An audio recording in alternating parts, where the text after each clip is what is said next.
Mm-hmm. All right, psychology nerds, and welcome to part 2 in our professional development series. Today, we are going to talk about the sophomore year and what you should or could be doing in the sophomore year to make the most of your education. I am Ryan Martin. I'm Sophie Seelan.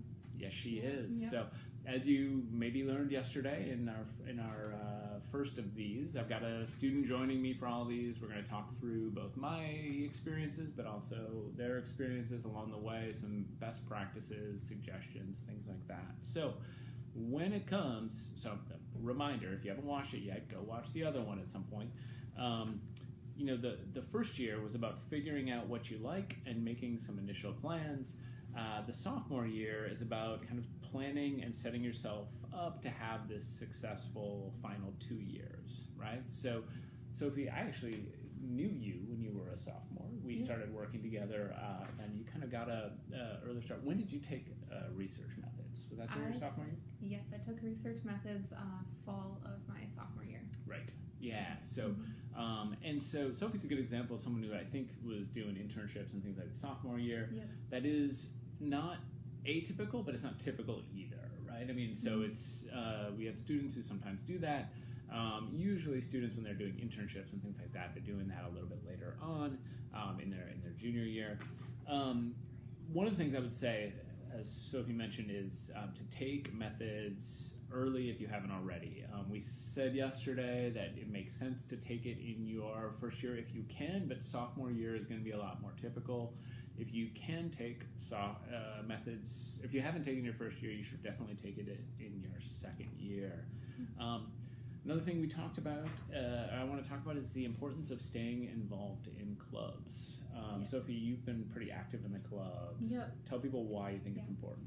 I think it's really important to be involved in the clubs because it helps you to get to know more of the students and faculty. There's like a ton of opportunities of being officers and just getting involved, and with like different events and everything. It's just really fun and helpful to get more involved and get your foot in the door.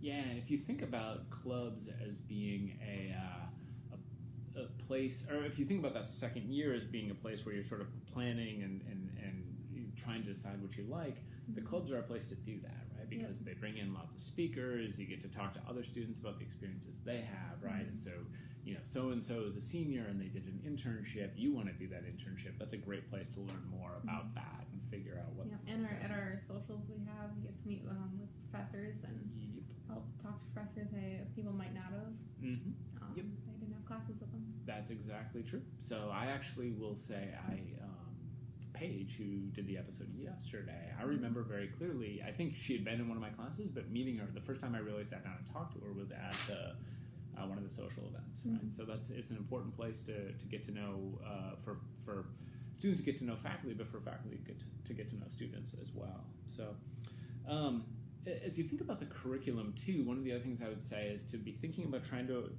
take some of those core courses and work your way down the curriculum that way. So, depending on what your emphasis is, there's always going to be some core areas though, and so things like the social personality area or the cognitive physio area and so on.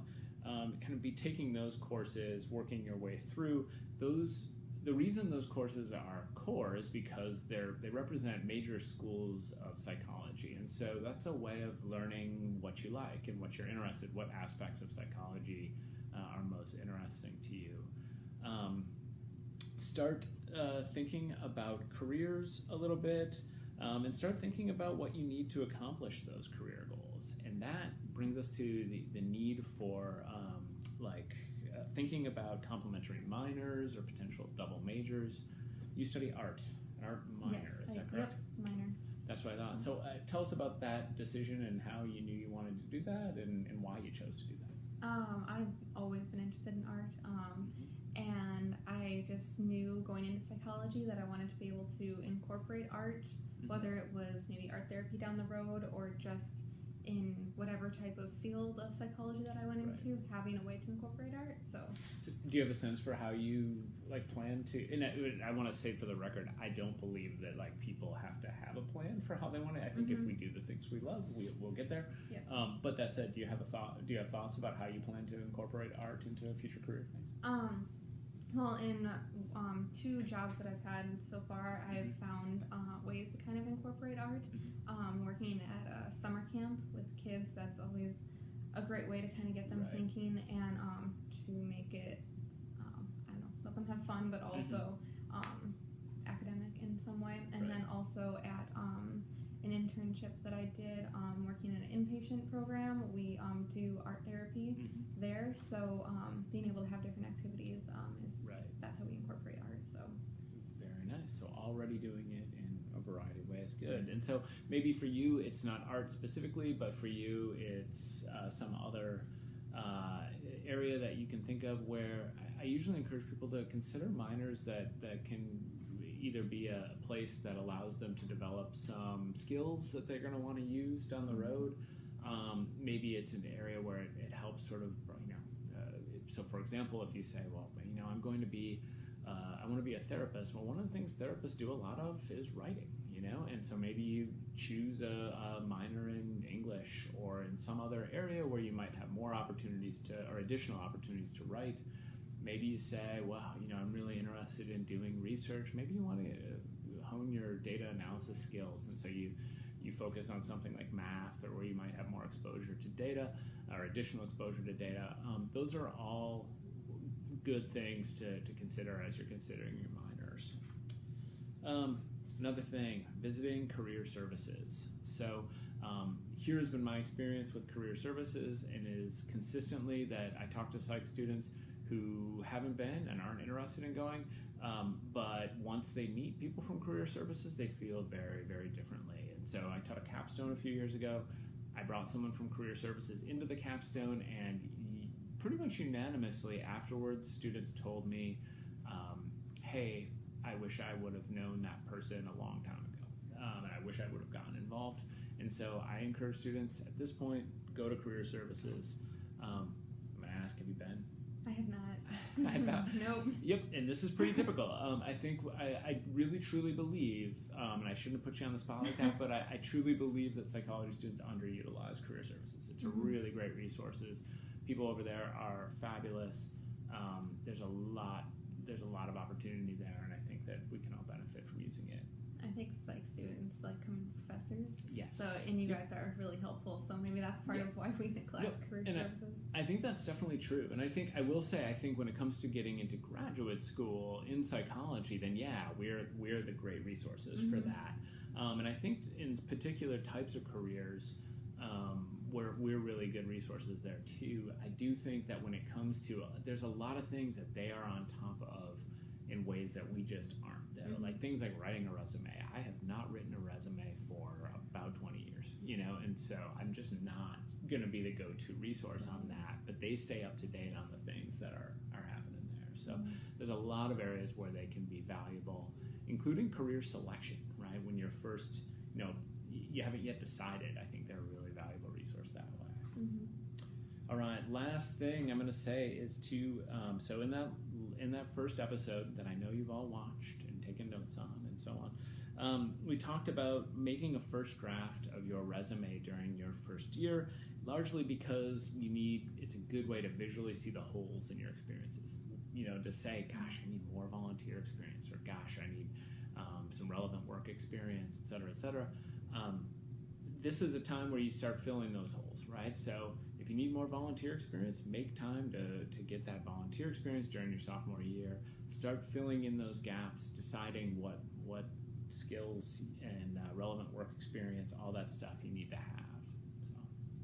So, what have I missed? What was important to you your sophomore year?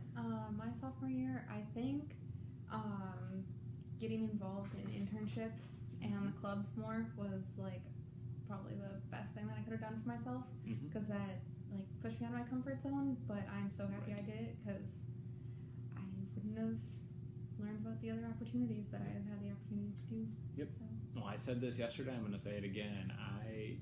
I was a transfer student. I did very poorly my first year in school. I transferred to another institution, and I lived off campus. I didn't know very many people, and my way in, the way I kind of met most of my friends, the way I got connected to the psych program and so on was through the clubs. And so I'm a huge believer in the value of, the Psychology and Human Development Club, Psychi, as ways of connecting.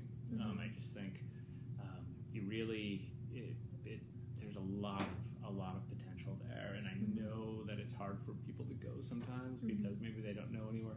Everyone's really welcoming. So you all are welcoming. Yeah, thank you. You're welcome. No, I was just thinking of my freshman year. The president of the club, she's the one who encouraged me to nominate myself for being an officer and to look at internships and everything. So who was that? Allie Schramm? Yep. Allie Schramm, all right. Shout out to Allie Schramm. Yeah, so I'm really happy that I got involved in the club right away. Very cool. That's all I got for today. It was good. Tune in tomorrow. There will be another one at 3 o'clock. I think my guest is Taylor. I hope it's Taylor. So now I'm going to feel bad if it's someone else. That is all I got for today, though. Tune in tomorrow. We're going to be talking about the junior year. We're also going to talk a little bit at that point about transfer students because most transfer students come in as juniors. So that'll be, I guess, I don't know if it's most, but a lot. So we'll talk about that too. So until then, keep being amazing.